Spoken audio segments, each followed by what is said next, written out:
your budget. We also want to introduce you to the 5 key benefits so that you can take advantage of those benefits and make sure that you're screened annually to maintain them. And then we also, of course, want you to avoid senior scams and to protect your identity. So without further ado, we'll have Denise Kaiser. Now, before she gets started, we just want to make sure that you keep some key questions in your mind. We want to make sure that you know how to boost your budget during your retirement years and be aware of those fixed and variable expenses that you have, that you make sure that you're aware of all the benefits that you're entitled to so that you can qualify for those benefits, get screened, and make sure that you're accessing them to increase your resources.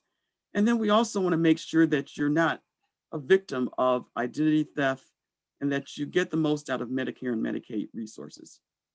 So let's get started with our first presentation. Denise?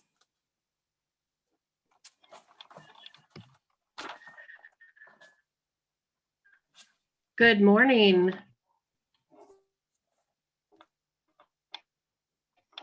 Anne, can you hear me? This is Denise. We can hear Yes. you.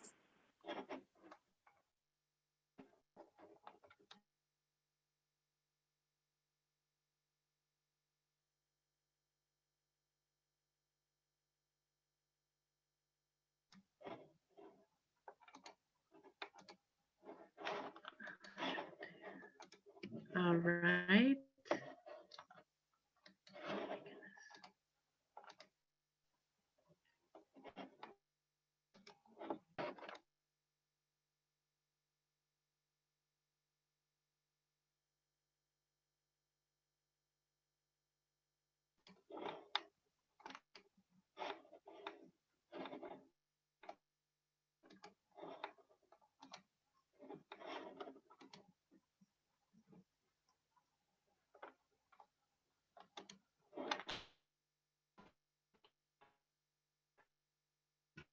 All right.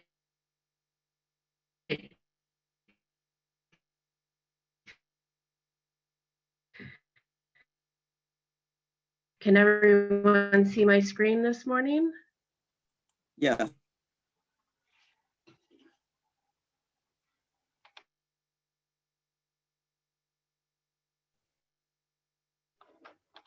Okay, let's get started. All right.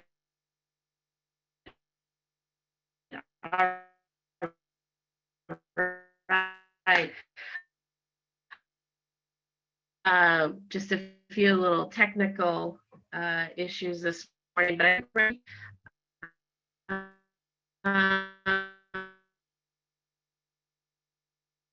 Thank you for joining. I'm probably one presentations you hear of, and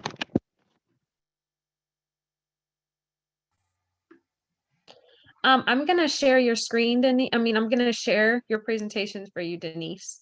Okay, just like we did last year so that, you know, okay, great, thank you. because you're skipping. So I'm going to just, let me do that right now.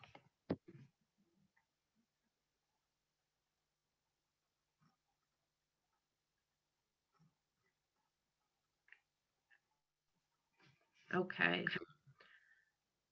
Is the audio all right? Yes. Okay, so let's get started then. I'll start fresh. So one of the foundational things that we're going to learn about today is how we can make our budget work for us. And this really is the foundation from which we're going to build upon with all the tools and resources that we're going to hear about later on in the presentation. Next slide, please. And when we talk about, can you back it up just one? Okay, we'll work with that. When we talk about budgeting and maximizing our dollars and making our money work for us, we like to start with setting some clear financial goals. Because to be honest with you, budgeting is sometimes hard work. It takes attention, it takes awareness to detail, it takes some effort tracking and so forth. And what's going to motivate us to do that hard work is clearly identifying our money goals. So before you sit down to start a budget, after you learn about the right way to do a budget, I would like you to write down three top money goals.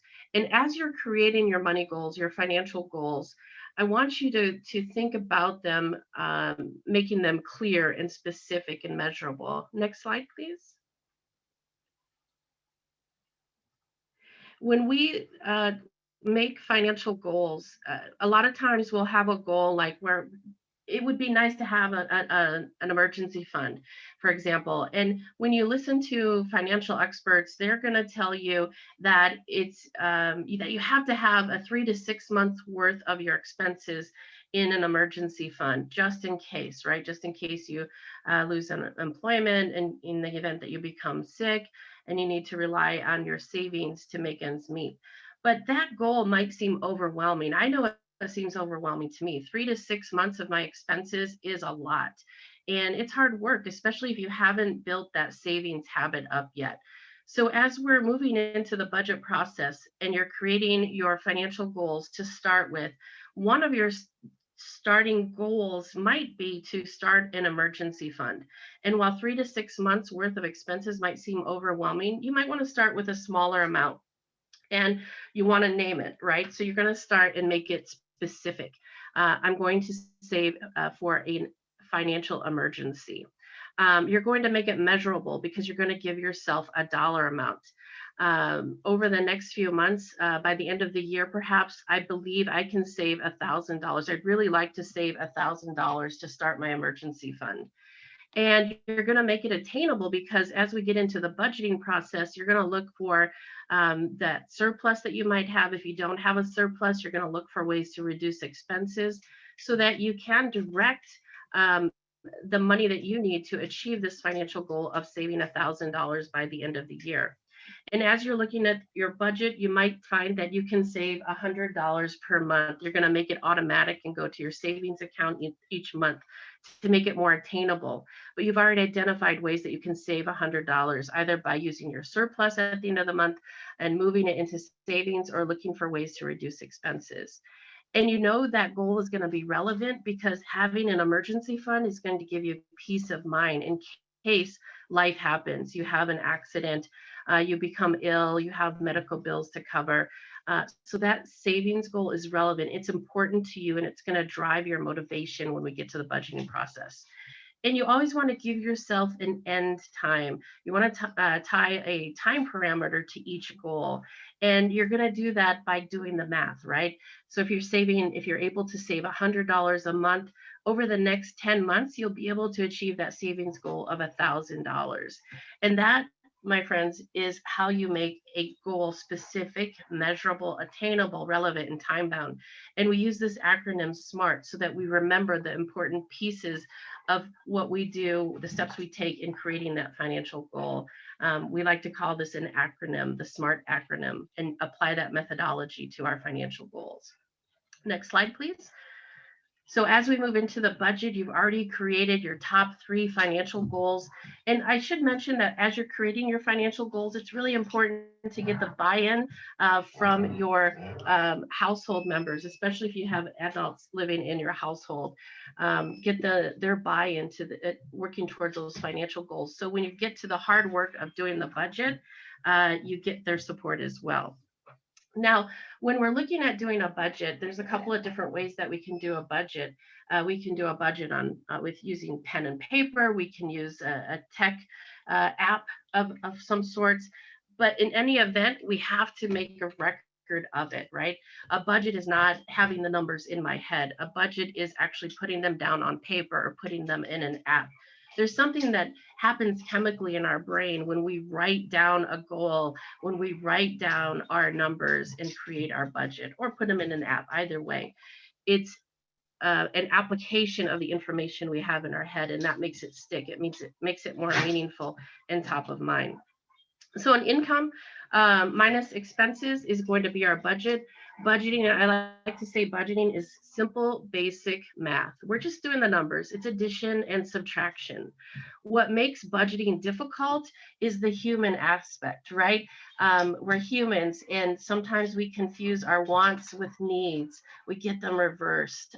Sometimes we may not prioritize our spending well enough so that we're maximizing our dollars. Next slide, please. I always like to share before we get into what a budget looks like, what a budget is not, because when I'm talking to people about good financial health and the financial habits that we need, the good financial habits that we need to make our financial picture brighter, I'm suggesting that a budget is going to be your number one tool to make that happen, to make things happen really in your financial lives, to improve your overall financial health. And sometimes I get objections from folks and they'll say, well, Denise, I don't need a budget because at the end of every month, I have money left over. I'm doing great. I'm paying all of my bills on time. In fact, I even pay my credit cards off in full every month. Now, these may be good financial habits. In fact, they're great financial habits, but it doesn't mean that we're using a budget. These are not budget acts. These are good financial habits to have, and I hope that we are all using these financial habits, acquiring them. But having money left over at the end of the month doesn't mean that you're making every dollar work for you, because my question would be, where does that money at the end of the month go? Are you moving it into savings? If so, that's another great financial habit. If you're paying all of your bills on time, awesome financial habit to have. But what happens if at the end of the month you've used all of your income to pay your bills and you have nothing left to move into savings or apply towards your financial goal? Having a budget will help you maximize those dollars and help you work towards achieving your financial goal, even if you're making your payments on time, even if you're paying off your credit cards in full. We want to continue with those great financial habits, but we also want to create a new financial habit, and that is tracking where our money is going and managing our spending. Next slide, please. So what is a budget? A budget defined is a tool that's going to help us control our spending. When we talk about having good financial health, there are 4 components of good financial health: how we spend, how we save, how we borrow, and how we plan. And those 4 components of financial health mirror our daily financial activities. So that means what we do today affects tomorrow and our future. What we do today will either move us towards better, more stable financial health, or it'll detract us from it. So today we're focusing on just one of those pillars of financial health, and that's how we spend our money. So when we sit down to create our budget, first of all, we're going to look forward. It's the middle of April. It's April 14th today. So that means I'm going to be working on May's budget already. I'm planning ahead. Using a budget helps us plan ahead.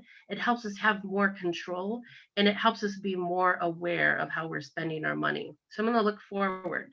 And I'm going to do a monthly budget. Even if I am paid once a month or bi-monthly or weekly even, I'm going to have one picture for a month's time. And then I'm going to plan on how I'm going to use or apply the income that's coming in. So a good budget is going to look something like this. If you're looking at a piece of paper, you're going to have on the top of your budget the total income that's coming in. Ideally, that would be the total household income. And we use net income. So that means if you're receiving Social Security or pension benefits, it's the amount that's deposited into your bank account at each month. If you're earning wages, the net income is going to be the amount of your net check or the amount that's deposited to your income. So total of all of your income. If you're receiving food assistance, that's going to be included as income or a resource as well. And then from there, you're going to subtract all of your expenses. And if this is the first time for you to do a budget, you may not have a good handle on what your expenses truly are. Now, if you have bills in front of you, that's an easy way to identify expenses like housing payments, utility payments, water, sewer, trash, medical payments, so and so forth. But other categories get a little bit questionable. For example, when we spend for groceries, sometimes that could vary, especially if we're making multiple trips to the store.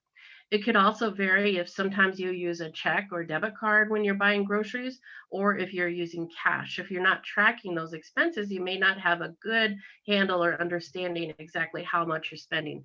So creating a budget, next slide, please, will help you create caps and maximum amounts that you have for each category. Remember, we're planning for future expenses. We're planning how we're going to spend next month's hard-earned dollars. So in the case of groceries, for example, we're going to set a limit. And in this particular budget, we have a limit of $450 for groceries. That includes food and paper products.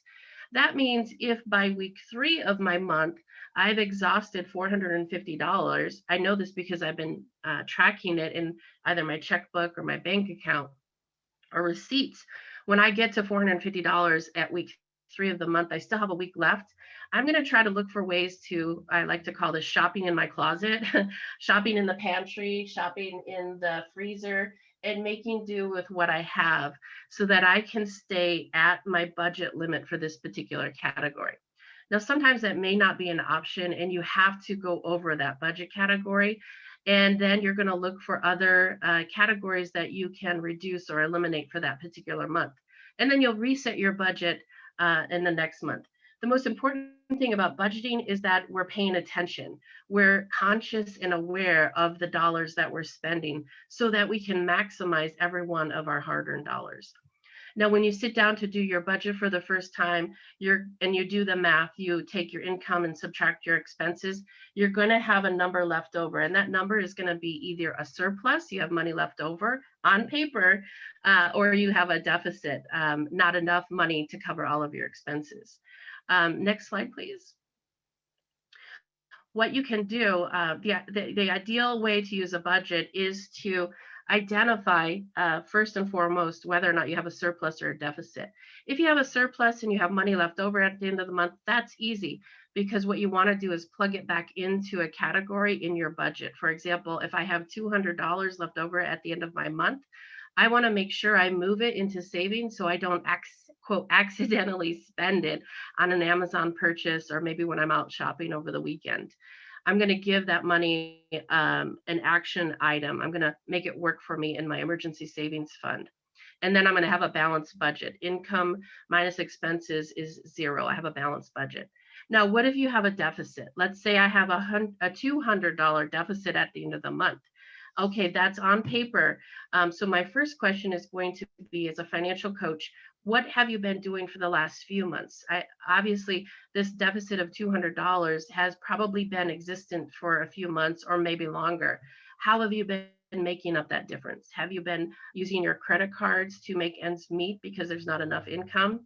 And the first thing we want to do is correct that, figure out how we can prevent adding more debt to our financial picture. So we're going to look for ways to better track our spending, see if there's any areas that where we can reduce or find alternative items in some of our expense categories. Or perhaps it's time to ask for help. Maybe we need to have a discussion with the folks that are in our household, especially if we have adult folks living in our household. And maybe it's time we either ask for their contribution to household expenses, or if we're an older adult, opening up the conversation about money with your loved ones. I know that talking about money in America is a taboo thing. None of us like to talk about money. But the reality is, it is freeing once you start that conversation with your trusted loved ones and you let them know your financial picture. You've done your budget, it's on paper, you can document this deficit. When you ask for help, it makes it a little bit easier. I know it's never going to be easy to ask for help, but that's one way that makes it a little bit easier, is having done the math ahead of time before you open up that conversation. And then the other thing we can do is look for additional resources, maybe that we're not maximizing all of our resources. And that's the great thing about today's presenters, is you're going to learn about some of the resources that are available to you in your area, so that if you do have a deficit, hopefully you can access additional resources. Next slide, please. And as we close out our budget discussion, I always like to issue a challenge, homework, if you will, or action steps. This way, you're applying the knowledge and the tools and the information I shared with you today. You're applying it to your financial picture. And again, something happens chemically in our brain. When we apply the knowledge we gain, we actually take steps to improving our financial pictures in this particular case. So the first action item I had for you was to write down 3 money goals and make them SMART goals: specific, measurable, and attainable, timely. And then once you have those financial goals done, I'd like you to sit down and do a budget. You can do it the old school way on pen and paper, or you can use Excel or an app. Either way you do it, you've got to get it out of your head and onto paper in an app. And then once you have your budget established, start tracking expenses. Maybe start with one category first. And over the next few months, you'll become a master at managing your money. We work hard for our dollars. We want to make sure they're working hard for us. And that concludes my budget discussion. I hope you all have a fantastic day and gain access to some fabulous resources throughout the next few presentations. Thank you. Thank you so Thank much, you. Denise. That was wonderful and very informative. And I took some notes myself because we can always learn how to better manage our monies. Next, we'll have Sierra Anderson. She's the MAP coordinator at the Detroit Area Agency on Aging, and she'll be talking about sounding the alarm, senior scams, and identity theft. Thank you, Anne. Bear with me as I pull up the presentation. All right, good morning, everyone. My name is Sierra Anderson, and I am the site coordinator from the Michigan Medicare Medicaid Assistance Program at Detroit Area Agency on Aging. Today, I'm going to talk to you about senior scams and identity theft with Medicare.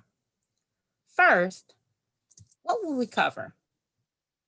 We will cover what MAP and S&P is, how you can protect yourself against Medicare fraud and scams through Protect, Detect, and Report, COVID-19 scams, and then finally, we will play a friendly game, a Q&A game of Are You Smarter Than a Scam Artist? First, what is MAP? MAP is the Michigan Medicare Medicaid Assistance Program. We are one of 54 state health insurance programs throughout the U.S. In Michigan, we are called MAP. We provide free counseling service to Medicare beneficiaries to help you understand Medicare benefits and Medicaid as it relates to Medicare. We can also help you enroll in Medicare products, such as Medicare Advantage plans or Medicare Part D prescription drug plans. And we can assist you with applying for low-income assistance programs to help you with your Medicare costs, such as extra help for prescription drug coverage or the Medicare Savings Program to help you with your Medicare Part B premium. You can contact MAP at 1-800-803-7174. I'm going to repeat that again. It's 1-800-803-7174 to speak to a free counselor today. Now, let's talk about what S&P is.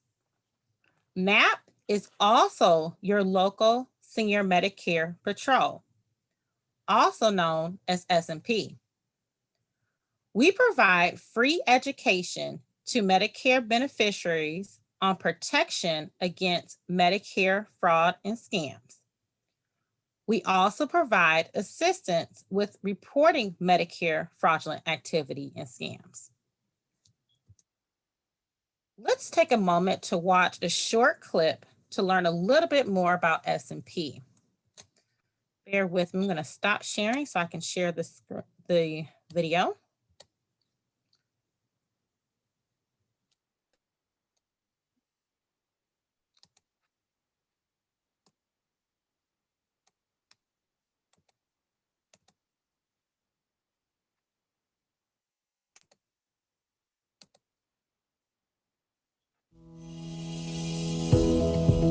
Medicare fraud costs billions of dollars each year. Remembering some simple tips can help you prevent, detect, and report healthcare fraud when it happens. Prevent fraud by protecting your personal information. Detect suspicious activity. Report suspected fraud, errors, or abuse as soon as possible. Learn more by contacting your local senior Medicare patrol or visiting www.smpresource.org. I'm going to go ahead and pull back the presentation.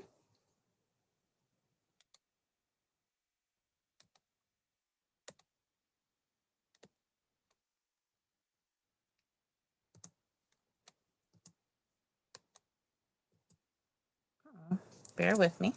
All right. Now that you know a little bit more about SMP, Senior Medicare Patrol, let's go over how you can protect yourself against Medicare fraud through Protect, Detect, and Report. How can you protect yourself? First, you do not want to share your Medicare and personal information with just anyone. For example, you may get phone calls from people claiming to be representatives from Medicare, saying that you may lose your Medicare benefits if you do not verify your Medicare information. This is a common scam. Medicare or Social Security will not call you. Do not give out that Medicare information or personal information over the phone. Now, if you initiated a call to Medicare or Social Security directly, and they stated that they will follow up with you or conduct a follow-up call with you, then that's different because you initiated the call and you know that they're going to conduct a follow-up call. Other than that, Medicare and Social Security will not call you randomly and ask you to provide your Medicare information. So you want to hang up if you receive those type of calls and you do not want to give out that information. Remember, Social Security already has a lot of your information, so they won't need to verify your information over the phone. If they need to know something, they already have it. A second way you can protect yourself: do not accept free items in exchange for your Medicare number. For example, you may see commercials on TV offering free neck braces or back braces because you are on Medicare, and all you have to do is call now and provide your personal and Medicare information. This is also a scam. Now, Medicare will cover any durable medical equipment, but there are steps to getting that equipment. First, you have to have something wrong with your back or neck to need a back or neck brace. Then you're going to go to your primary care physician, who will examine you and determine if durable medical equipment is necessary. The doctor will then provide you with a doctor's order to receive that item and may refer you to where you can get it. And lastly, the company that provides the equipment will make sure that everything fits properly. Medicare will only cover durable medical equipment items once every 5 years. So if you respond to those commercials and provide your Medicare information for a free back brace that you probably don't even need, or it might not even fit, they can bill your Medicare for that item and who knows what else, which can affect your possibilities of getting that durable medical equipment in the future. And also, they have your personal information. So please do not accept free items in exchange for your Medicare number. And remember, if it's free, they shouldn't need that information. A third way you can protect yourself is by keeping a record of your doctor's visits, tests, and procedures.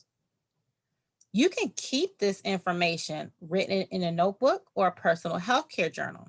So things you want to write down are the dates that you went to the doctor's office, the type of service that you had at the doctor's office. You can keep a track of medications that you are prescribed. So those are some things that you want to keep a record of. It is important to keep this information so you can compare it to your Medicare summary notice, which now brings me to how you can detect Medicare fraud. First, you want to read your Medicare summary notice, also known as MSN. Your Medicare summary notice will come every quarter and it will say, "This is not a bill." It will show all services that you had that have been billed to your Medicare within that quarter. You want to look for any mistakes and services that were not ordered by your doctor. So that's why it's important to keep a record of your services so you can compare and make sure that you only see the services you received and were ordered by your doctor. So if you see something on there that says that you had foot surgery and you know you only went in for a checkup on your foot, that could be a mistake or it could be a fraud, some fraudulent activity. So those are some things that you want to just make sure that you're paying attention to, not just services that you have not received, that somebody else is billing under your Medicare, but services that could be under a different name that you know you didn't have. So those are some things that you want to make sure that are not on your Medicare summary notice. Now, if you see something incorrect, you want to report it. How can you report fraud?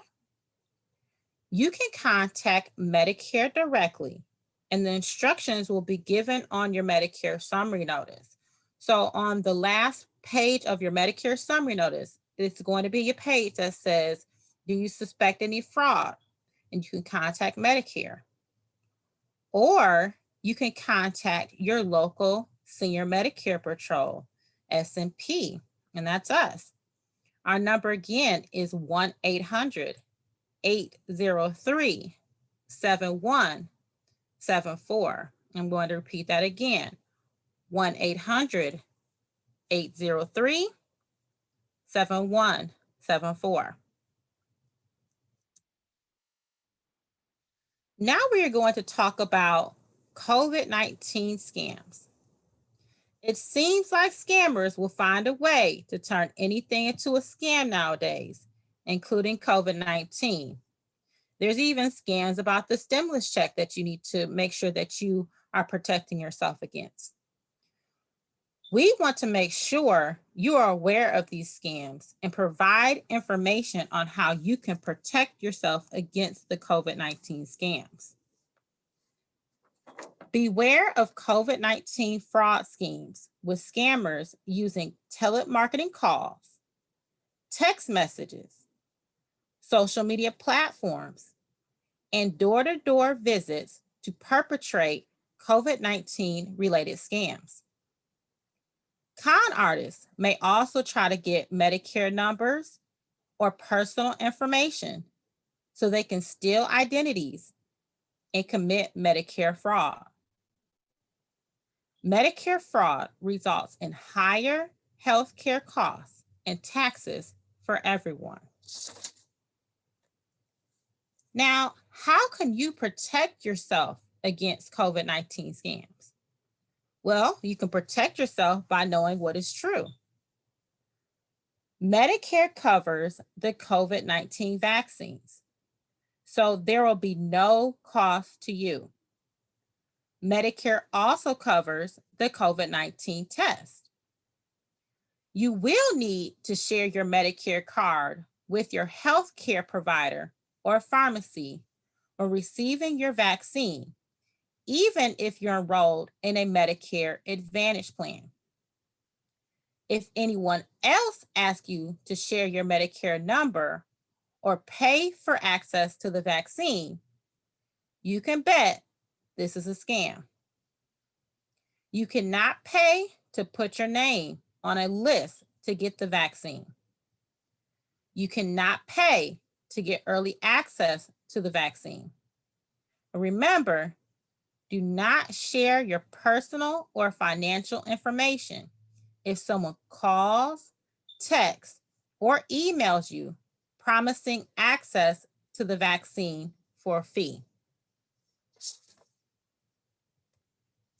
Now, we're going to play a little friendly game of Are You Smarter Than a Scam Artist?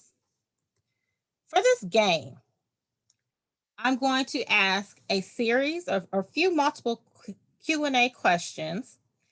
And for these questions, we ask that you think about what the answer can be. So you don't have to try to answer verbally or through the chat. You could just want to think about what the answer could be for the question, and then I will reveal the answer to you. All right, the first question is, how much money is believed to be lost to Medicare, Medicaid fraud and abuse each hour? How much money is believed to be lost to Medicare, Medicaid fraud and abuse each hour?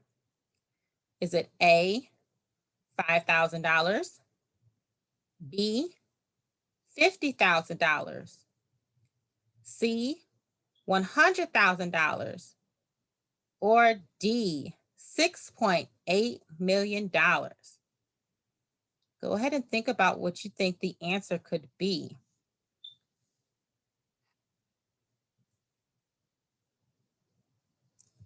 All right, the answer is approximately $6.8 million. $6.8 million.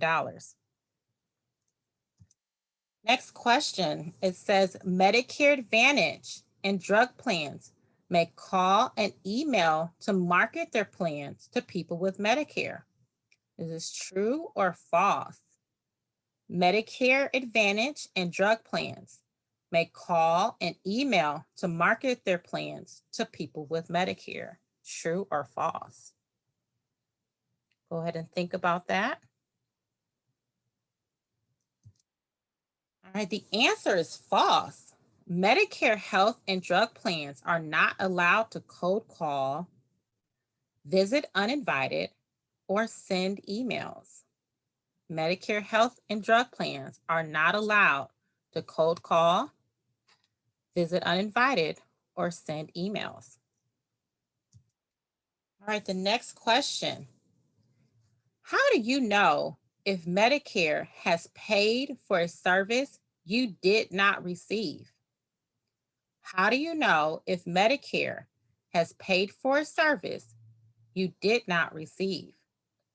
Is it A, call Medicare, B, read your Medicare summary notice, or C, wait for a statement from your doctor? Go ahead and think about what the answer may be.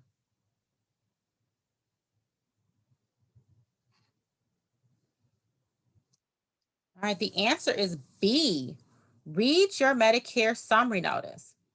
You want to look for three things: charges for something you didn't get, billing twice for the same service, and services that were not ordered by your doctor.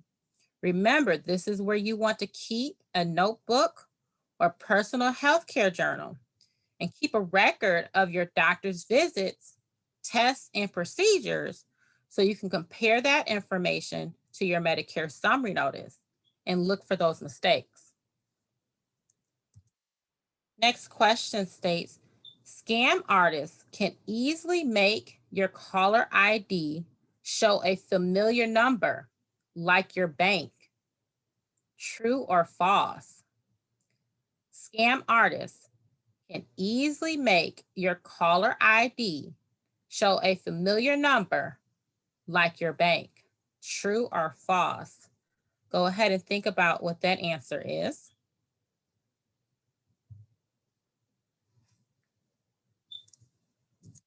All right, that answer is true. This is called caller ID spoofing. A good example of that is about a few years ago, I received a phone call from Social Security Administration. And the number, I know that number like the back of my hand, so I knew that that was their number. But I also knew that they're not supposed to call me. Now, I did answer the phone, and immediately it was an automated message telling me that I'm going to lose my Medicare benefits. I'm not receiving Medicare benefits. So I knew it was a scam, and I hung up immediately. But then I called Social Security's number again. And on their message, it did say that they are aware of a scam that has gone out and to not provide my personal information to the call. So it was the exact same number from Social Security Administration. But remember, Social Security Administration will not call you, and Medicare will not call you. So if you see a call that looks familiar to that number, do not answer the phone and do not give out personal information. Next question says, free blood pressure screenings are offered at a mall. When you arrive, they ask for your Medicare number. Should you be suspicious? Yes or no? Free blood pressure screenings are offered at a mall. When you arrive, they ask for your Medicare number. Should you be suspicious? Yes or no? Go ahead and think about that answer.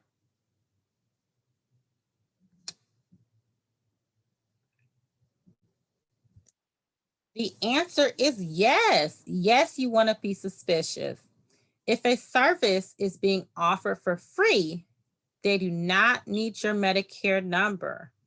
Remember, you do not want to exchange your Medicare information for free items.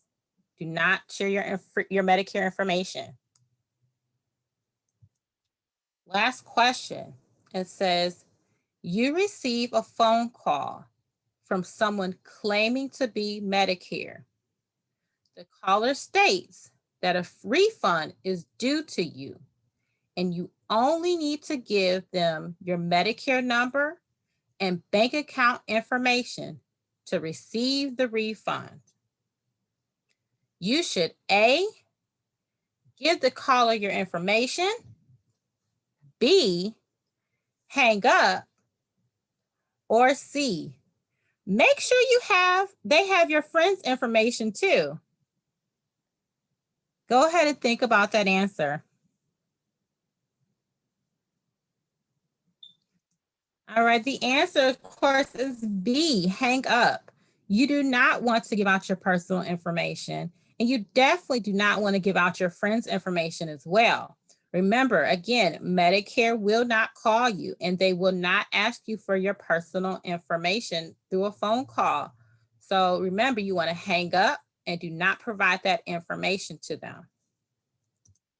All right, congratulations. You are now smarter than a scam artist.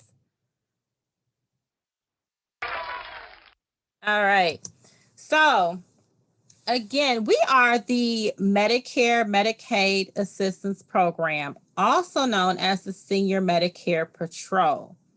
We provide individual insurance counseling for people with Medicare and fraud education. As always, we are here to help and to help you understand and navigate through Medicare. You can always give us a call at 1-800-803-7174. I'm going to repeat that again for those that are calling in. The number again is 1-800-803-7174. Give us a call. Again, we are free, we're unbiased, and we are not affiliated with any type of insurance program. We are here to help you navigate through the friendly world of Medicare and to help you understand your benefits. For all questions, we are going to wait towards the end, and I'm going to go ahead and pass this back over to our host today. Thank you for your time. Thank you so much, Sierra. That was very informative. And in the last 6 months, I have been barraged with a number of calls claiming that they're calling from Social Security or inquiring about Medicare products and services. So thank you so much for informing our audience today so that they can stay safe and hang on to their benefits and their dollars and their privacy. Now we'll have our next presenter.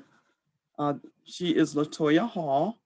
She's the SAFE Program Director at Wayne State University Institute of Gerontology.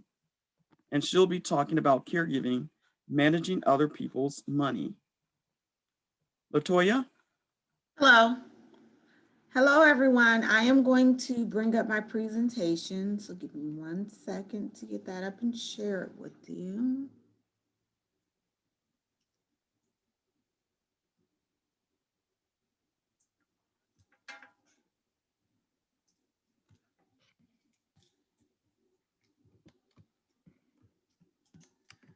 Uh-oh.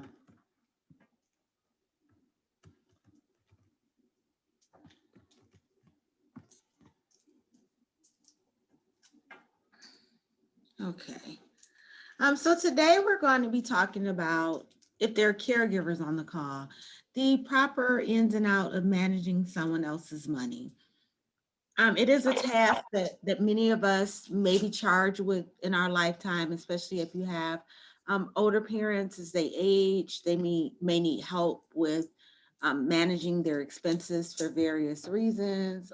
Some people do it for grandparents, aunts, uncles, but it's part of caregiving that people sometimes neglect to talk about, and it's a very stressful part of caregiving. So we do these presentations to assist caregivers in knowing the ins and outs of the proper way to help someone manage their money.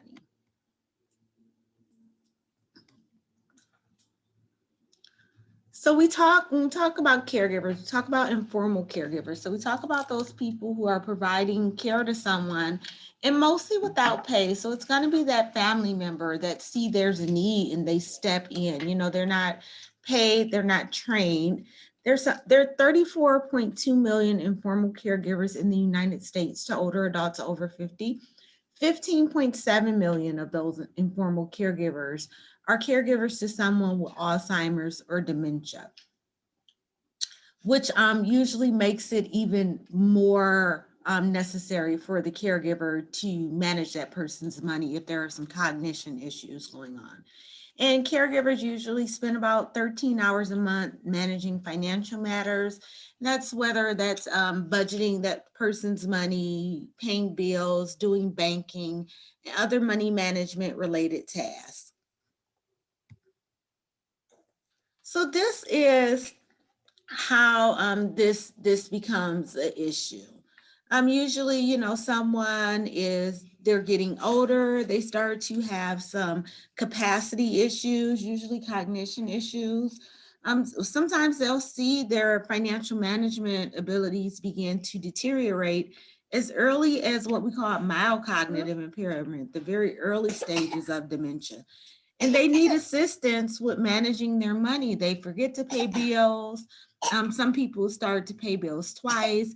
They're more easily taken advantage of because they're not really aware of what's going on with the financial situation as they probably were before their illness or the onset of their cognition issues. And so they need someone to step in and be what we call a fiduciary. So what is a fiduciary? I'm sorry. Give me 1 second.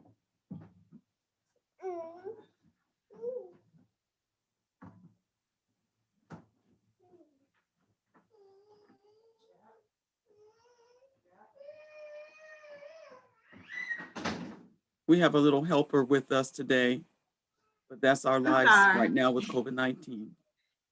I'm sorry. So that's just our fancy way of saying someone who is named to manage money or property for someone else.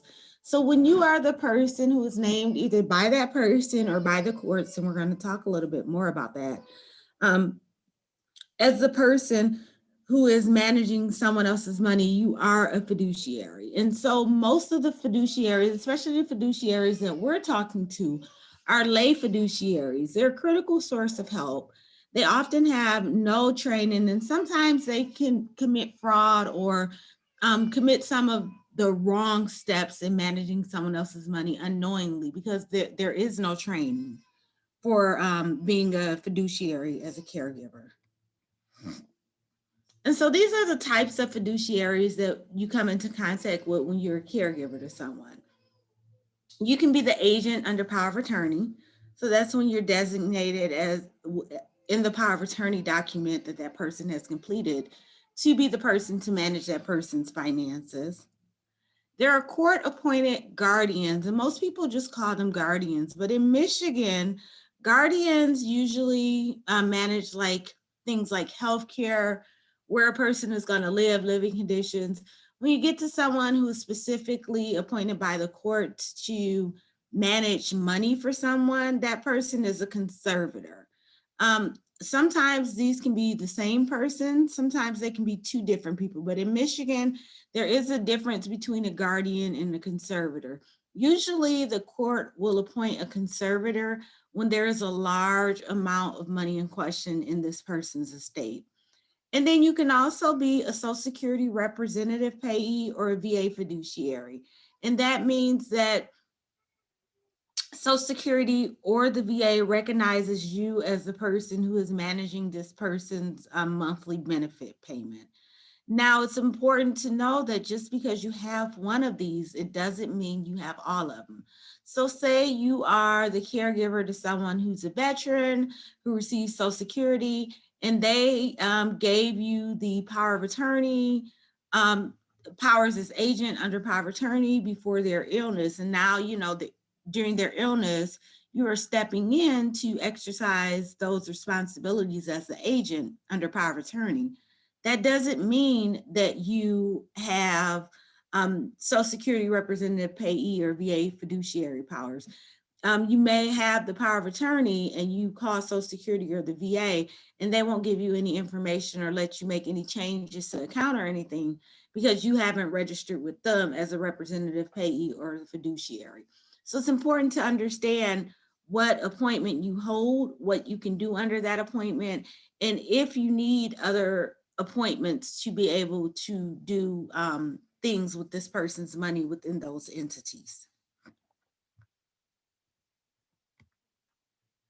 So the agent under power of attorney, I'm going to talk a bit more about each of these. It gives you the authority to make decisions about someone else's money or property on their behalf. There are two of these. One is for healthcare and one is for finances.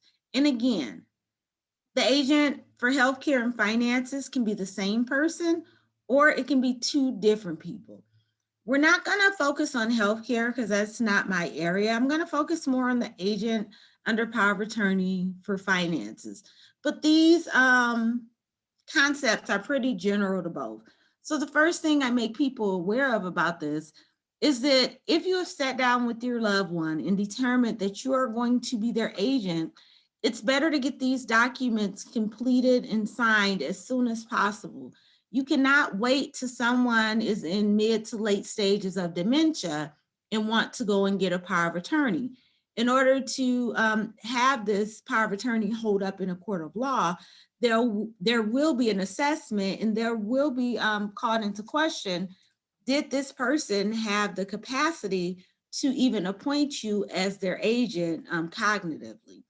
And so if an attorney is doing these, and it happens a lot with legal aid, before legal aid will even do a power of attorney for someone, they do an assessment to make sure that that person is at the cognitive capacity that they need to be to understand the decision that they are making. And so these are definitely forms that you want to have this person complete and appoint you as the agent before they begin to have capacity issues. As an agent under power of attorney, this says that you can manage this person's money on their behalf. A lot of people get the agent under power of attorney confused with conservatorship or guardianship, because what the agent under power of attorney does not say is that this person can no longer manage their money. It's not, and I'll talk more about that in guardianship and conservatorship, Those two more protect the person from harming themselves. Those two are more for those. So the person has very limited ability to manage some of their own finances. But with agent under power of attorney, that's not how that occurs. So you have court-appointed guardians or conservators. In Michigan, they call the money management people conservators. So that's someone that the court names to manage money or property for a formally competent adult who loses the ability to take care of him or herself. So this is when the courts get involved in the process. It a lot of times happens when people don't do estate planning while they have cognitive capacity to do it, and they wait, and then there becomes capacity issues. Someone recognizes that this person needs assistance in managing their money or their everyday life, and they approach the court to get guardianship or conservatorship over this person. So just a few things to know about the guardianship or conservatorship process. You will have to petition the court. I think the fee in Michigan is now at $150, but you will have to petition a court. You will have to notify all interested parties. So if this person has living parents, spouses, children, you will have to notify them. There will definitely be a capacity assessment. This person has to be deemed at lacking the capacity to be capable of managing their own money. I get a lot of people and they'll say something like their parents made a financial decision that they did not like, and they want to go for guardianship or conservatorship. And I warn them that if this person is assessed, and just because they made a bad financial decision doesn't mean there's a capacity issue, and there's no capacity issue, you're not going to get appointed guardianship. And I also tell people, or conservatorship, and I also tell people, beware that before you go in there, that if the courts don't deem you as a suitable guardian or conservator, they could assign an outside party to this role. And then you and your relative will lose control over that realm of their lives. So you want to be really careful about getting the courts involved. My advice is always, it's a last resort, but it's not, sometimes with people, it's the first thing they think about. This should not be the first recourse. I would say the best recourse is to sit down with someone and have this conversation very early on before there are issues of, who they would want to handle these things, and get the proper power of attorneys in place. And then when that person needs it, those things are in place. Because when you get to the court, unfortunately, sometimes things can get out of your control. And so that's something that you may not want to deal with. And then we have the representative payee, Social Security and VA fiduciary. And those are just, that's just a person designated by the government agency to manage income benefits for a person who needs help managing their money. So you will have to, even if you have the power of attorney, it's a bit easier with conservatorship. You just have to let the VA know. But I believe with conservatorship that it's a bit easier to get appointed the payee or fiduciary. But if you have power of attorney or conservatorship, you do have to approach Social Security and the VA to get these appointments. And with these appointments, what this is going to allow you to do, it's going to allow you to receive that payment on their behalf, but it's also going to allow you to make updates and do things to manage these accounts, which you may not have been able to with power of attorney. So say you wanted to call up the Social Security Administration and do some things, or the VA and do some things with those accounts. Just because you have power of attorney, these government entities do not have to give you any access to any information on those accounts. They can require you to apply for these designations and be fully vetted before they give them to you, before you can actually have access to information on these accounts. So the next things I want to talk about are the 4 basic rules of being a fiduciary. So these are the things that are going to keep you out of question of wrongdoing. So the first thing is you should only be acting in the best interest of the person whose money that you're managing. So everything that you spend, everything that you do with their finances should be in their best interest. Think about if you were spending your money for yourself, your own money, think about the things that you would do to benefit yourself. That's the way you should be thinking about this person's money when you're spending it on them. Is this actually going to benefit her? And so, you know, one example that I frequently use is your son has a landscaping service, and the person who you are serving as a fiduciary to needs some yard work done, for some landscaping done. You get estimates. Your son is the highest estimate, and you know that there are better landscapers to go with who offer better prices and may do better work. It's in that person's best interest that you go with one of those other landscapers and not go with your son because it's your son. You should only be spending this money, acting in their best interest with everything you do. You need to be very careful about managing the person's money or property. Being careful means things like record keeping, making sure that you're going over accounts, insurances, and making sure they're getting the best rates, maybe doing like a yearly review of subscriptions and insurances and things, and making sure that they're getting the best rates, and just really being careful about your spending of this person's money. Are you just spending it frivolously, or are you spending it making sure that you're being very careful and meticulous about where you're spending it, saving them where you can save the money? You're looking at interest rates on things and making sure that they get the best deals possible, and just making sure that you are spending their money very carefully.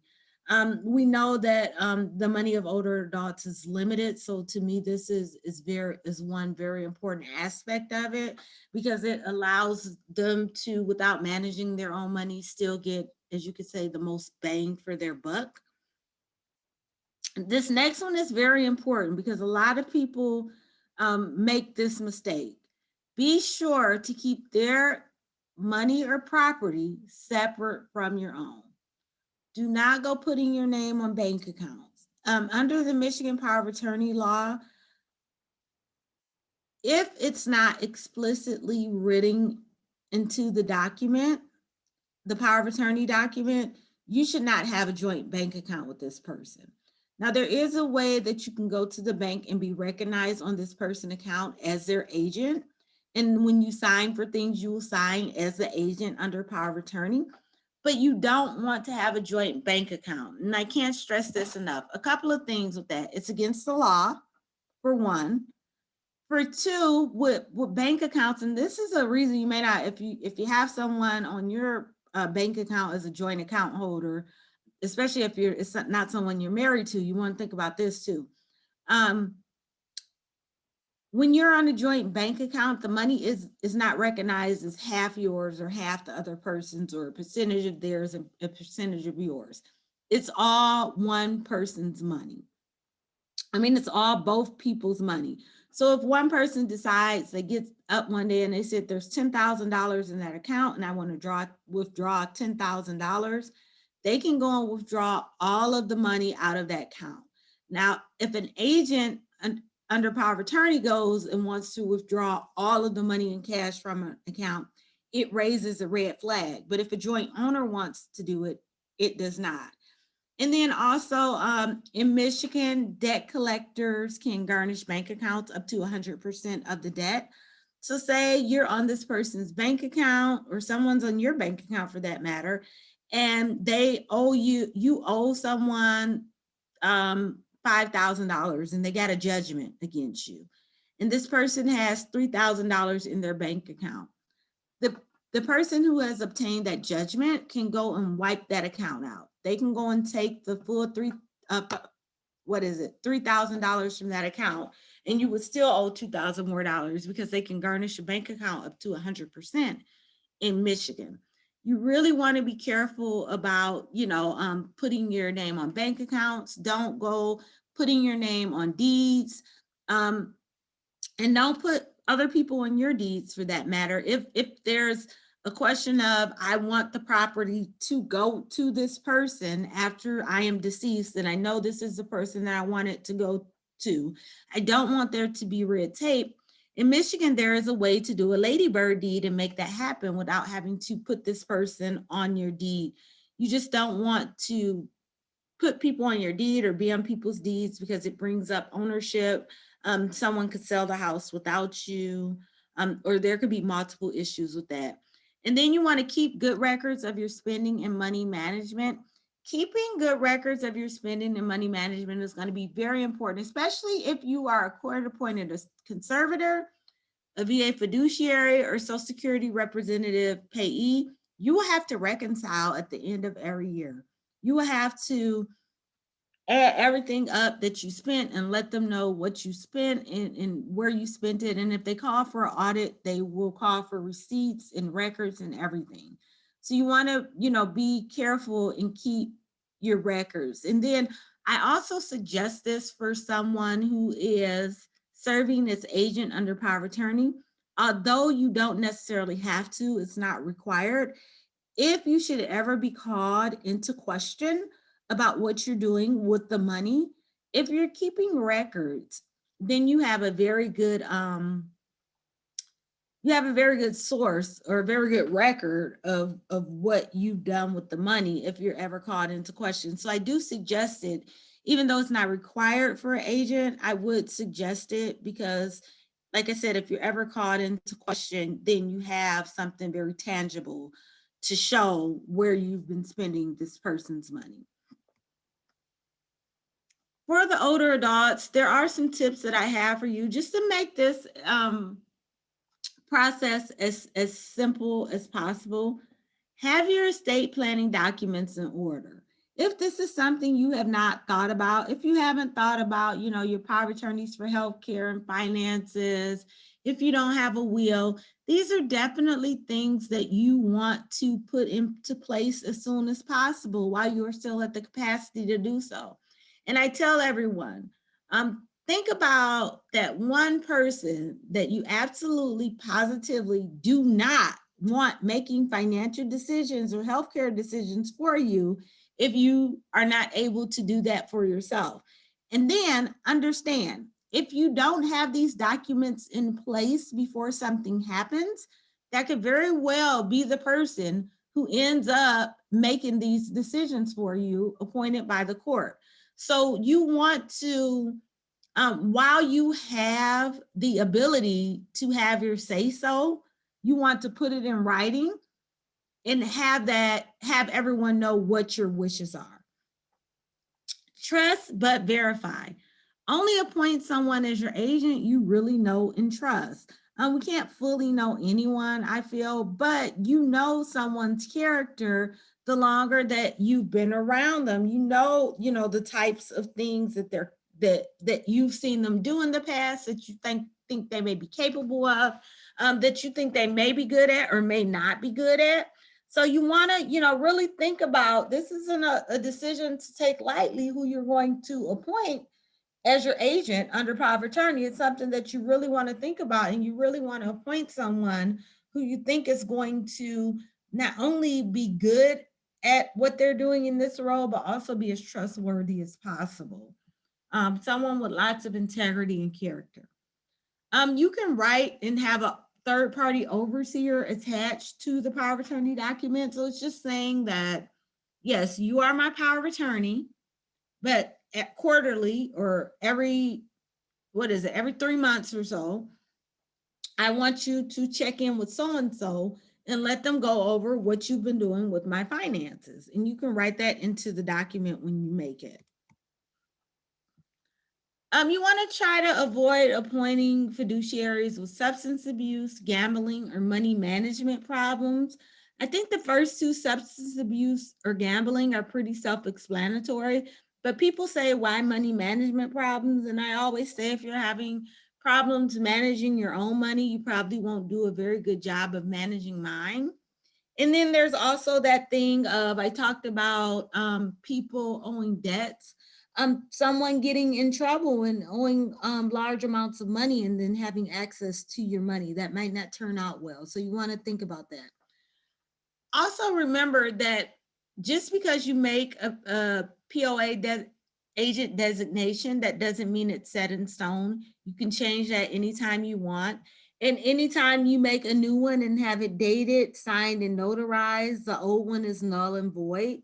So that it doesn't affect you. Like, you don't have to do anything for the old one. You just need to make a new one. Avoid appointing hired caregivers or other paid helpers as agents. This should really be someone that you have a long-standing relationship with and trust. And I'm not saying that, just because someone is paid help, that they can't be someone who cares about you and care about your well-being. But you want to try to make sure that it's someone that you have kind of like a close connection with, as close as possible. That may not be possible for everyone. I know I get people who call me and say they don't really have any living relatives or anyone that they're particularly close to. And then you have to become creative and think about what you're going to do, but try to avoid that as much as possible. And I always say, beware of the people who are very eager and are offering to be the one to help. This is not something to take lightly. And not saying that people won't want to help you, because definitely there are people in your lives who will want to help you, but kind of question when someone is too eager and trying to get into your finances. If you want this person to be paid, you need to write that into the agreement, and you also need to write out how much. I had a caregiver to call me up, and they had conservatorship, and they wanted to pay themselves, but it was not in their conservatorship documentation. And I told them, you're going to have to get back in touch with the judge, because if someone, and this is for caregivers as well, power of attorney, conservator, if it's not written into that agreement and you start paying yourself, you've unknowingly committed fraud, and you don't want to do that. And if possible, before creating your estate planning documents, consult an elder law attorney. If you can afford it, a paid attorney, but if not, if you're in Wayne County, I know Neighborhood Legal Services will offer you assistance with many of these things free of charge. If it's a service that you need, I can help out with getting you connected as well. And so we do offer one-on-one support to caregivers in handling these matters. So this is what some of our one-on-one support and assistance looks like.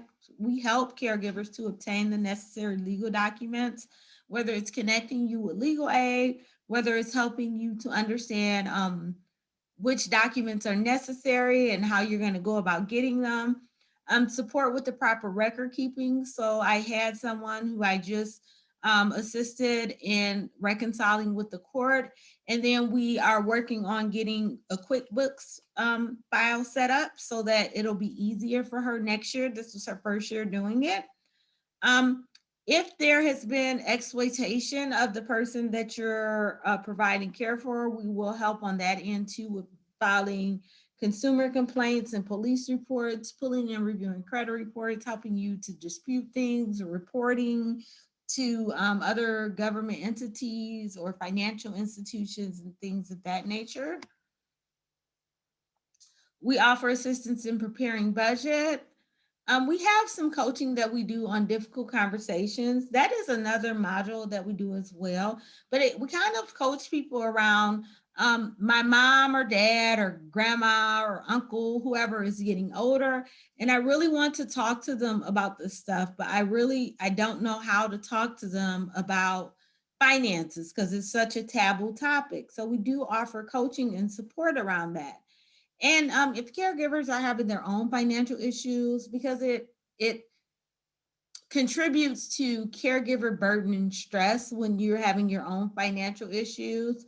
We offer support and financial coaching for caregivers to help them, with cleaning up their own financial issues or credit or anything like that, and more. I generally say whatever someone needs support in, if they're in our caregiver empowerment program, we're going to figure out how to support them. If it's not something that's out of our realm, we do have lots of networks where we can make the proper referrals and get them the support that they need.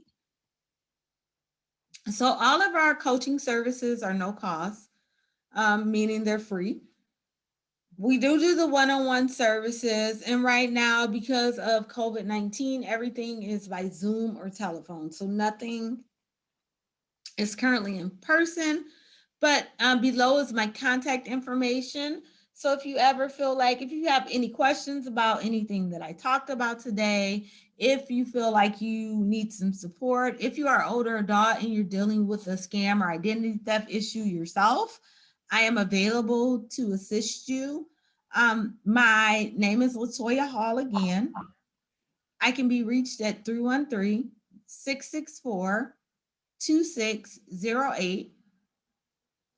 And my email address is l.hall@wayne.edu.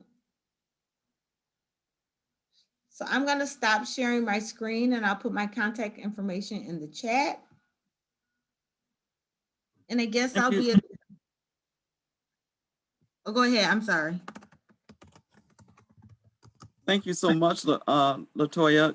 That was extremely informative. I have been a legal guardian for a number of years, and more recently a representative payee. And some of the tips that you shared are very helpful, and I'm sure will be helpful for many of the individuals on our call today. So thank you so much for that presentation.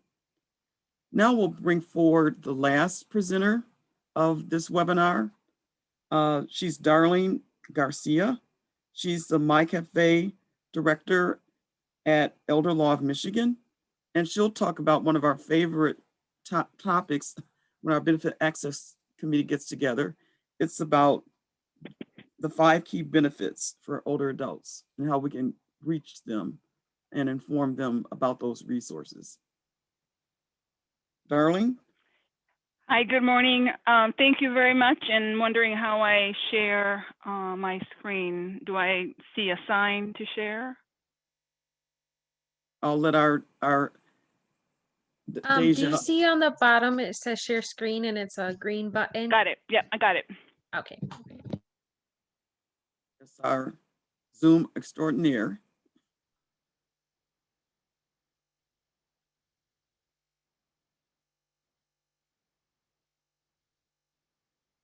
Did it work? Yep, we can see it. Awesome. All right, good morning. What you have up is our MyCafe network. You are able to reach us through that website and through that number 877-664-2233. Today I will be speaking about the 5 key benefits that MyCafe helps individual apply for. So, oh, it's not moving, hang on. All right, so MyCafe, it is short for Michigan Coordinated Access to Food for the Elderly. We are a program of Elder Law of Michigan. We help individuals apply for the benefits that meet their basic needs, including food, utilities, medical assistance, and prescription. The application assistance is available over the phone, and it is primarily for people of age 60 and older. One of the if you or someone you know is living on a limited income, MyCafe is here to help you. Do reach out to us. You may or may not know that you are eligible to apply for the benefits there, but we are here to help you and walk you through that process. It can be a bit complicated, but MyCafe can walk you through every single step of the way. Today we're going to be talking about key benefits, and this is an overview of all the benefits that we help apply. The benefits that we are going to be talking today will be the SNAP, or the Supplemental Nutrition Assistance Program, the Medicaid, the Medicare Savings Program, the Medicare Extra Help Low Income Subsidy, or also known as LIS, and the State Emergency Relief, also known as SER. The first program that we help assist is the Supplemental Nutrition Assistance, or SNAP. This program is a federal program that provides nutrition benefits to low-income individuals and families. The SNAP benefit are issued through the Michigan Bridge Card, and you see a picture of it, it's right below. And the recipients use the funds that get deposited in that Bridge Card to use them at participating stores or at farmers markets to purchase food. One of the data that we tend to work with is that over 48% of seniors here in Michigan are eligible to apply for SNAP, but they do not apply. And so therefore they don't receive the benefits. The purpose of SNAP is to end hunger, improve nutrition, and improve health. Senior facing hunger have an increased risk of developing health issues like heart attack and congestive heart failure. So it's really important for us to reach seniors who are eligible to apply for SNAP that are not currently in SNAP benefits. SNAP eligibility, the SNAP eligibility looks at 3 items, and I will go over them individually. So SNAP eligibility looks at gross monthly income. Household is the composition of those that are applying for the SNAP, and it looks at gross monthly income, and they must be below 130% of federal poverty line.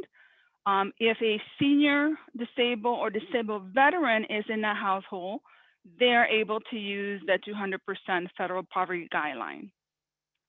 The next thing that they look at is net income. Is the household must meet a net monthly income, which is below, should be at or below 100% of the federal poverty guidelines after deductions are applied. There are whole sorts of deductions that get added, and I will walk you through that process as we move in. So net income is a determining factor to indicate how much benefit you are allowed to get. Then the eligibility looks at assets, and currently it is set to be at 15,000 asset for the household.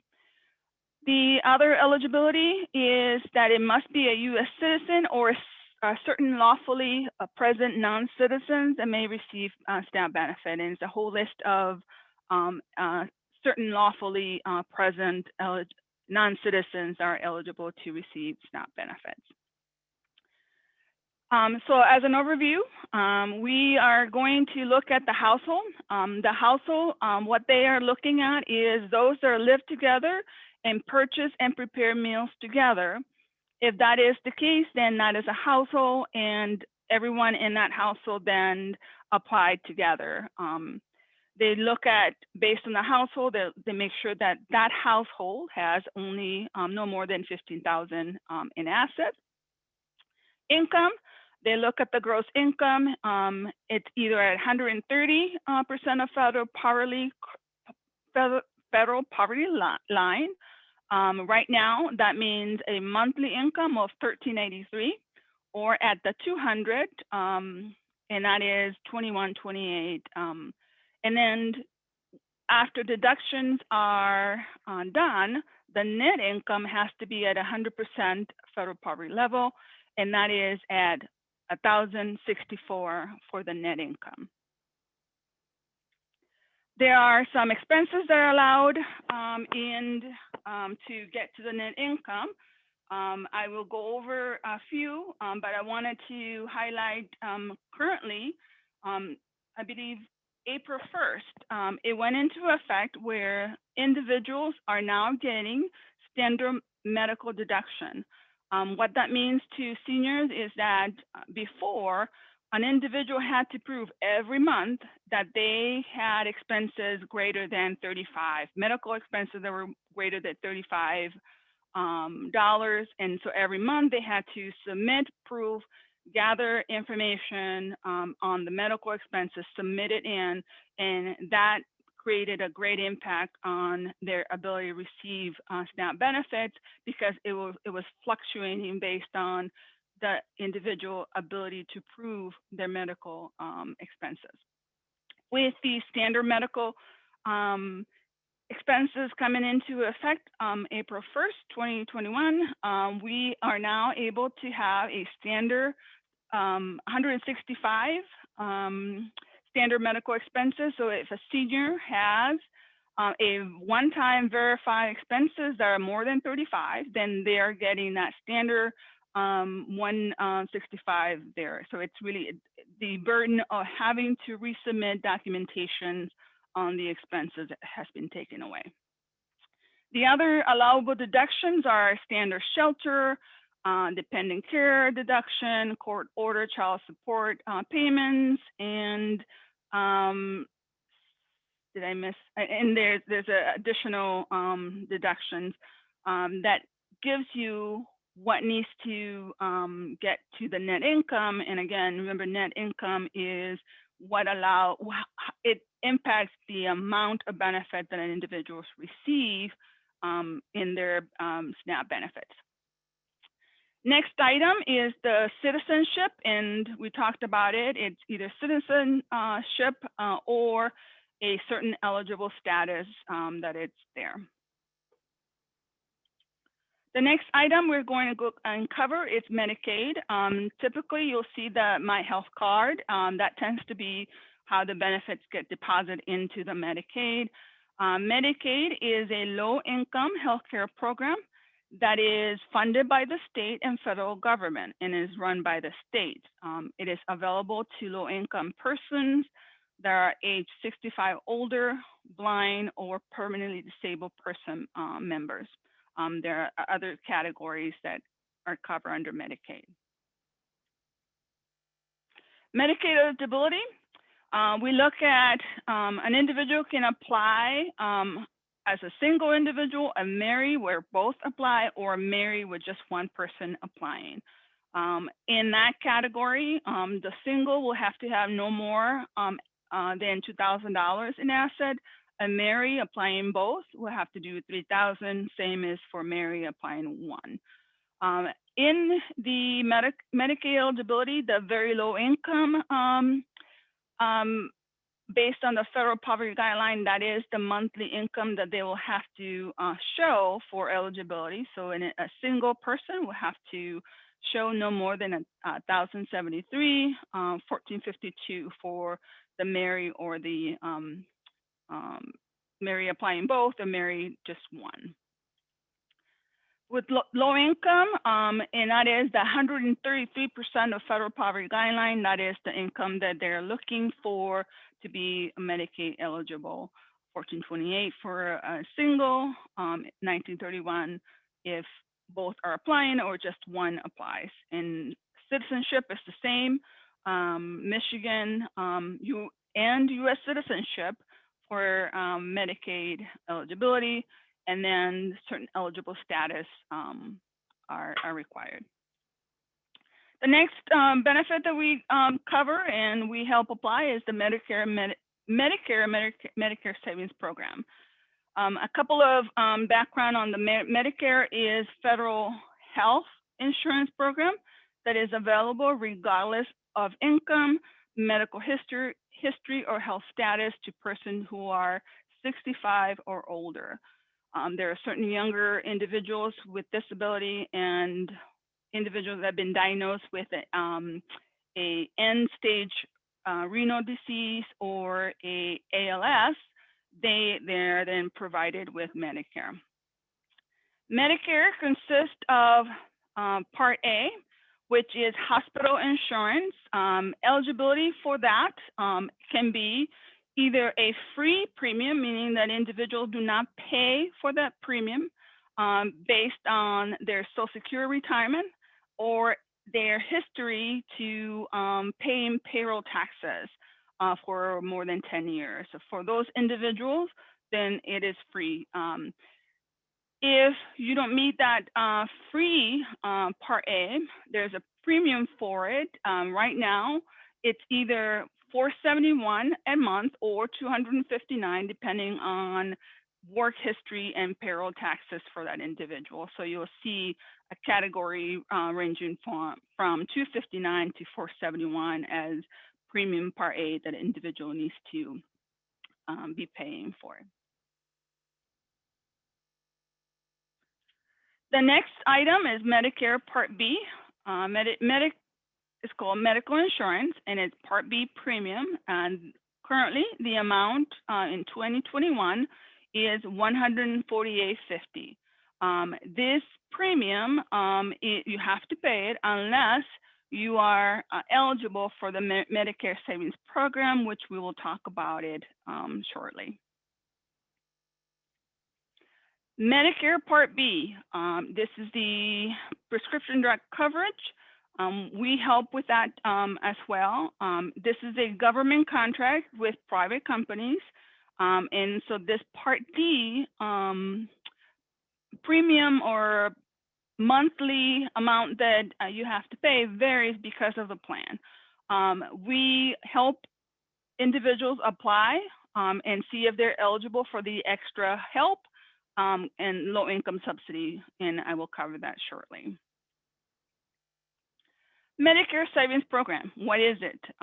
So the Medicare Savings Program are federally funded program. They are administered by each individual state. It may help pay some or all of the premiums, deductibles, and copay and core insurance. Qualifications for the MSP is based on income and asset resources. An individual can apply or a couple can apply. The MSP can have individuals who are straight SSI, meaning they have SSI and they're then getting Medicaid. Their asset has to be at that level, $79.70 for individual, $11,960 for the couple applying. For all other Medicaid, their limit as far as asset is individuals cannot have more than $2,000 in asset, and a couple cannot have more than $3,000 in asset. Based on income, very low income at 100% federal poverty guideline. If you are individual and you have 1094 as monthly income, or a couple 1472, you get full coverage on Medicare Savings Program. For low income, where you are between the 100 to 120 federal poverty guideline, and your income ranges between those figures there, Part B is paid for you. And then again, Michigan and US citizenship and or certain eligible status that it's required, same as what we've seen before. The Medicare Extra Help, what is it? Medicare Extra Help can help individuals with limited resources and income that can get extra help with the cost of monthly premiums, annual deductibles, and prescription copays. This is all related to the Medicare prescription drug plan. Social Security decides if you qualify for the program known as the Extra Help. For the qualifications for that program, again, an applicant can apply on its own, an individual, or as a couple. Asset must be at that level for individual, $29,520 for a couple, and income needs to be at 135 to 150. For the income you see there is for the 150 poverty guidelines. So anyone that is in that range will have partial payment on the Medicare Savings Plan. For individuals that are under the 135 federal poverty guideline, that income is $1,469 for individuals and $1,980 for couple. If they are in that income under 135, they get full extra help. The other benefits that we help individuals apply is the State Emergency Relief Program. It provides financial assistance, money quickly for emergencies, such as to prevent an eviction, stop a utility shut off, or pay for burial services. The eligibility there is based on household composition, monthly income, and countable assets. The same scenario as before. We have applicant can do individual, couple. Asset has to be at no more than 15,000.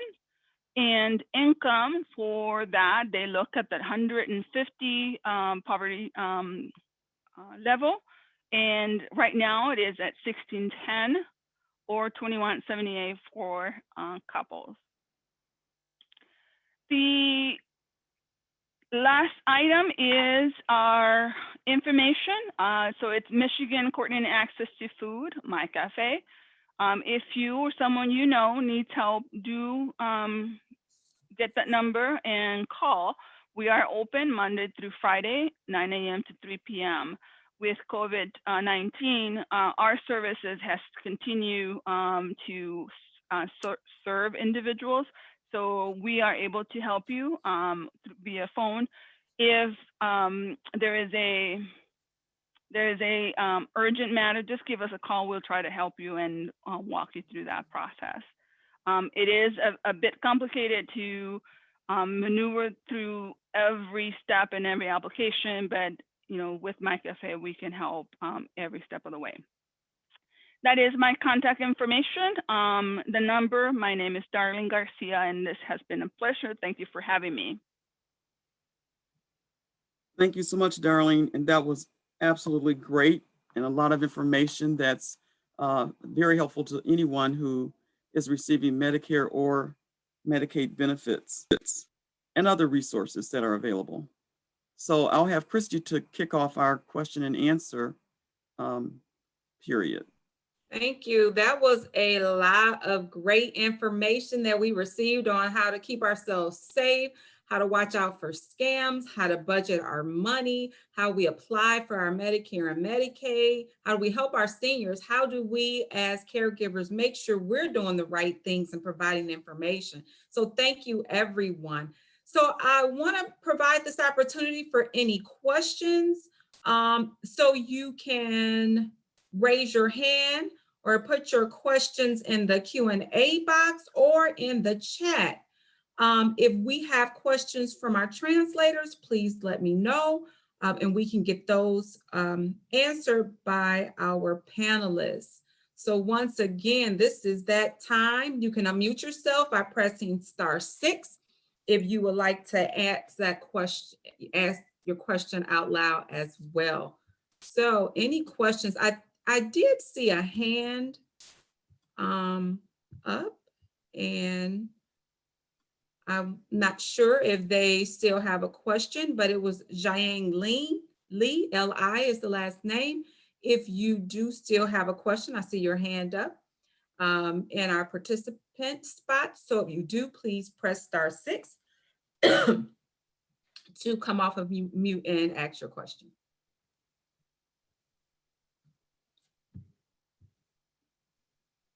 One question being asked is if someone can apply for a bridge card if they have a green card. I will answer that. We can help. Just reach out to us. If you have a green card, you have a status in the U.S. and depending on what led up to that green card, there might be some obstacles, but we can figure out and walk through that process. And that would be Elder Law of Michigan. That's correct. Can you provide that number once again in the chat? I If that will. would be okay, thank you. Another question to our guests, people with PR can apply for bridge cards or not? Personal, I'm not sure, PR, Permanent residence. okay. It's the same. I think it's the same. PR. It's permanent resident card. Okay. So once again, they are putting that information in the chat for Elder Law of Michigan to help walk through that process. Here's a question: how to prepare our power of attorney document? It's a great question and resource. I think that would be Elder Law. I think we can toss that to LaToya Hall. Yeah, I'm here. So preparing your own power of attorney document, you can, and there's a template that you can get online, but I don't suggest using that because I suggest getting in touch with an attorney or legal aid and having someone to assist you, because if you want any specialized things in those documents or anything, they're going to be able to do that for you. If you need additional assistance or additional direction in finding some resources to get these documents done, you can reach out to me. Again, my information is in the chat and I'll put it in again, but I would suggest going with legal aid or an attorney to get those documents created.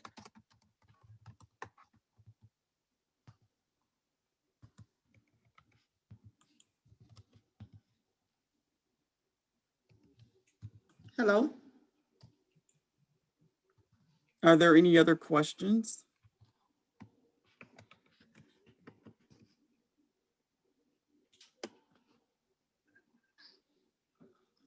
One question for LaToya Hall. Mhm. What are the best types of documents or receipts you should maintain if you are a legal guardian who has a payee responsibility?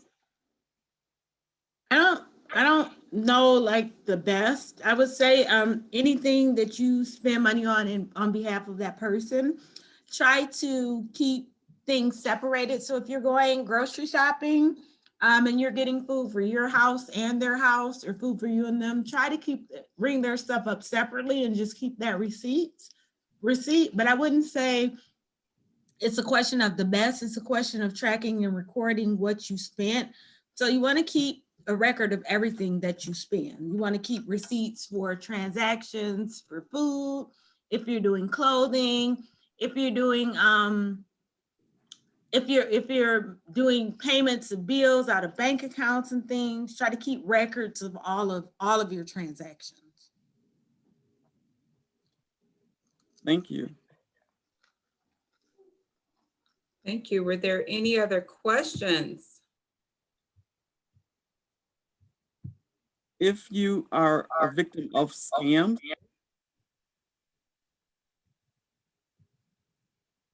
what's the best course of action? That's for Sierra Anderson. Hi, so if you are a victim of a scam with Medicare, again, you can contact your local senior Medicare patrol, which I'll provide that phone number again in the chat box as well. The number is 1-800-803-7174. And we can assist you with reporting the fraudulent activity that you experience with Medicare, and also give you some tips on how to continue to protect yourself from those risks. And you can also, if you are reading your Medicare summary notice and notice that there's an error or a mistake on your Medicare summary notice, you can also report it with Medicare directly. But again, I'm going to provide the phone number for the Senior Medicare Patrol. We are also the Medicare Medicaid Assistance Program. So in Michigan, we do both. We do counseling for Medicare beneficiaries, and we also help with fraud education within Medicare. So I'm going to go ahead and provide that phone number in the chat and also repeat it again. It is 1-800-803-7174.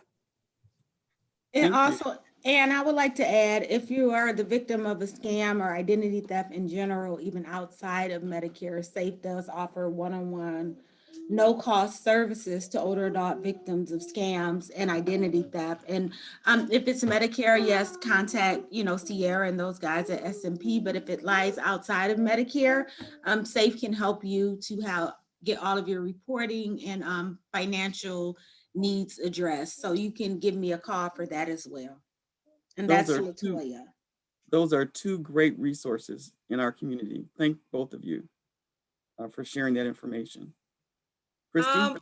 Yeah, from the chat and I'm hoping, is anyone helping seniors with tax preparation?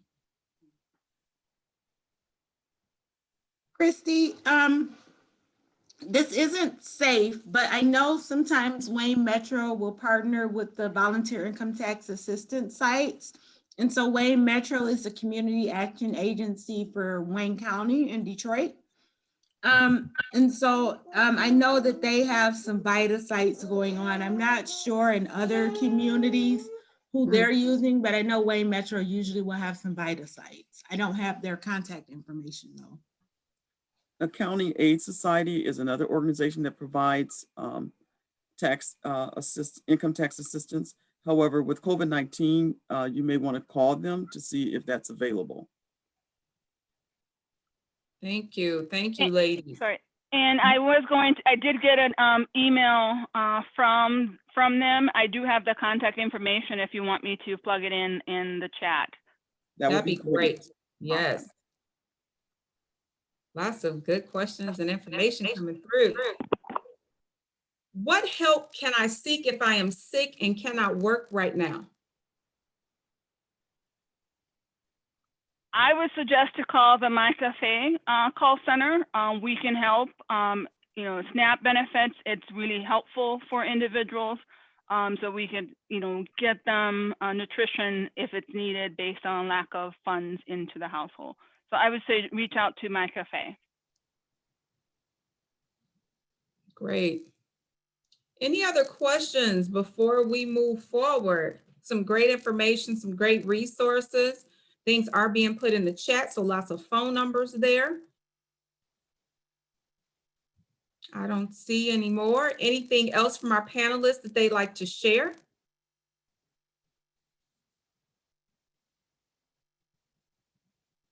All right. Is there another question? A County Aid Society. The phone number is there. 313-556-1920. Thank you all. Any other questions before we move to the next slide, please? Okay, next slide, please. We're just extraordinarily pleased that all of you are able to join us today. We have tried to focus on providing you with information to increase your income, to know your expenses, and to know those 5 key benefits.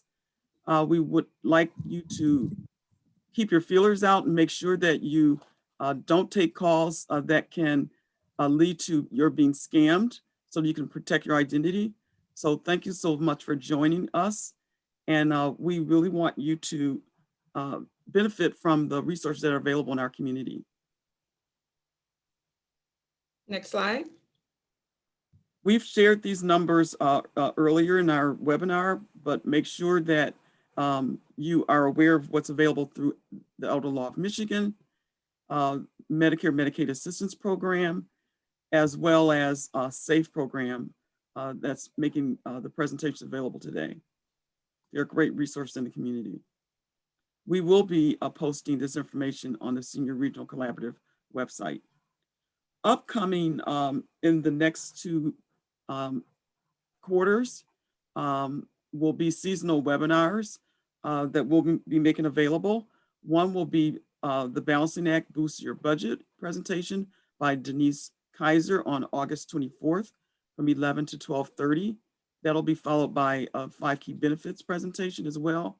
And then we also have a Medicare annual open enrollment webinar that will be presented by Donna Shellman of Detroit Area Agency on Aging. That will take place on October 7th, 2021 from 11 until 12:30. So And make sure that you are I'm aware of sorry. the upcoming events. We also have one more workshop that literally we just added yesterday. We confirmed it. So Lakeshore Legal of Michigan, they will be providing a scam workshop on July 1st from, I believe it's from 10 to 11:30. We literally just confirmed that yesterday, but July 1st, we will have another workshop added to this. And you guys will see flyers for these workshops as the time draws near. Thank you. So just want to thank once again all of our sponsors, all of our panelists, National Council on Aging for even thinking about this type of platform so that we can provide collective community-based education around financial literacy, because that's really what we're talking about. Want to thank Elder Law of Michigan, Detroit Area Agency on Aging, Association of Chinese Americans, and everyone that has participated with our SRC Benefits Access Committee and just helping to put all this together. So hopefully you guys stay to the end, those that are here. So we, as announced earlier, we do have a few virtual prizes, but we're gonna need you, we're gonna call the names and we're gonna need for you to stay on the line afterwards so that we can get your information to mail your gifts out to you. So the first name that I have, I'm hoping that he's still here, Joe, and I apologize for the last name, Joe, but Joe Dzenowages, Dzenowages. That is our first winner. So Joe, if you're here, please raise your hand so we can make sure or put something in the chat. The next person I have is Louise Eje, EDJE. The third winner is Vivian Lee. And then I'm going to turn it over to David to give me 2 additional names. Hopefully David's still here. Yes. And you great winners will be getting gift certificates. The Detroit Area Agency on Aging and the Senior Regional Collaborative. David, are you here still?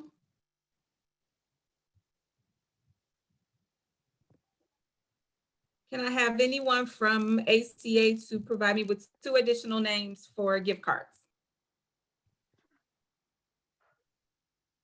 Wan. Yeah, I'm here. Okay.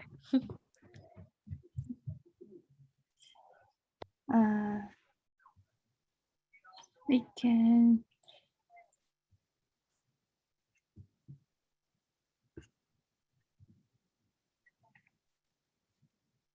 Are they on another channel? We can choose TQ.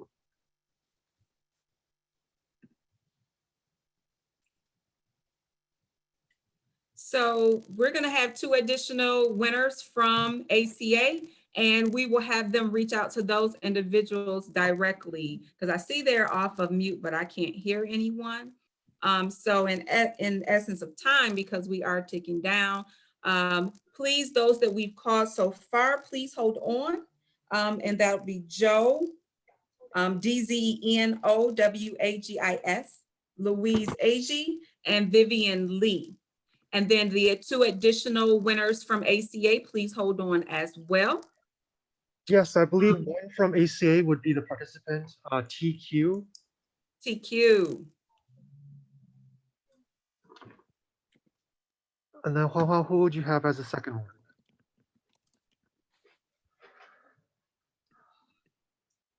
Okay, the second one would be Yusan Fang. Okay, congratulations. If everyone, those 5 winners can just hold on the line so that we can get your information to mail your gift cards out to you, that would be great. Congratulations, everyone. And we can move to the next slide. I think our closing slide. The SRC would definitely like to say thank you to everyone as we continue to serve older adults and persons with disabilities throughout Southeast Michigan. Please stay safe during this time. Wear your mask, stay 6 feet apart, avoid crowds if you can, and think about getting a vaccine. For additional information, in addition to this information, you can always visit the SRC's website at SEMI src.org. For additional future Money Smart events and other workshops and webinars that we offer throughout the community. So I want to say thank you to everyone. I want to open it up if any of our speakers or our host, Ms. Ann Holmes Davis, have any other additional closing remarks, but I want to say thank you again from the SRC, and we look forward to seeing you again next year. Remember, our 5 winners, please hold on so that we can get your information to mail out your gifts. Thanks for joining us. Have a great day. Thank you, everyone.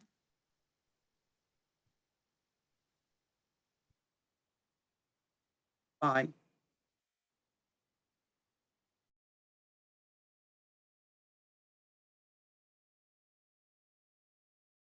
I'm thinking of maybe promoting the winners as panelists, maybe so they can talk.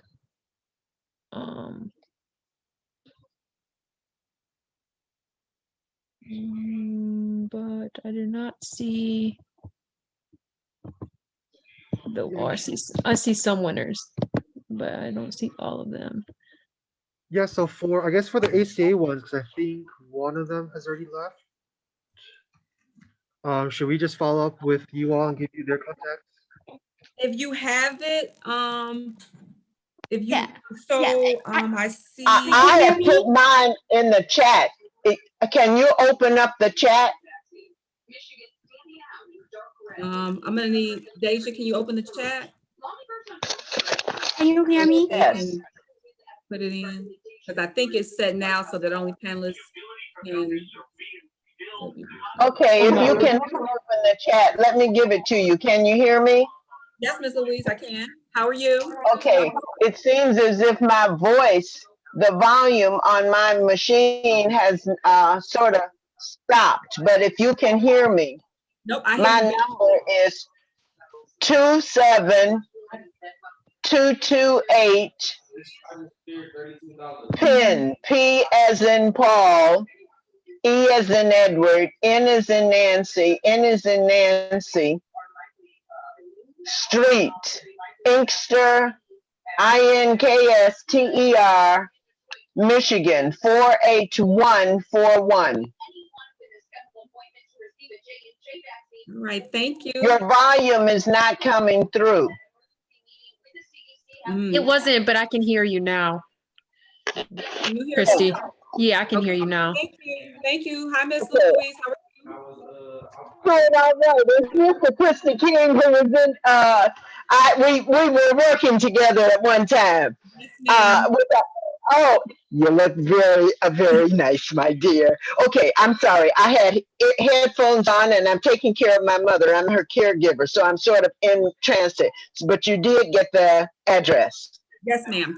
Yes, we did. Okay. Yes, thank you for everything. It was a wonderful, wonderful presentation.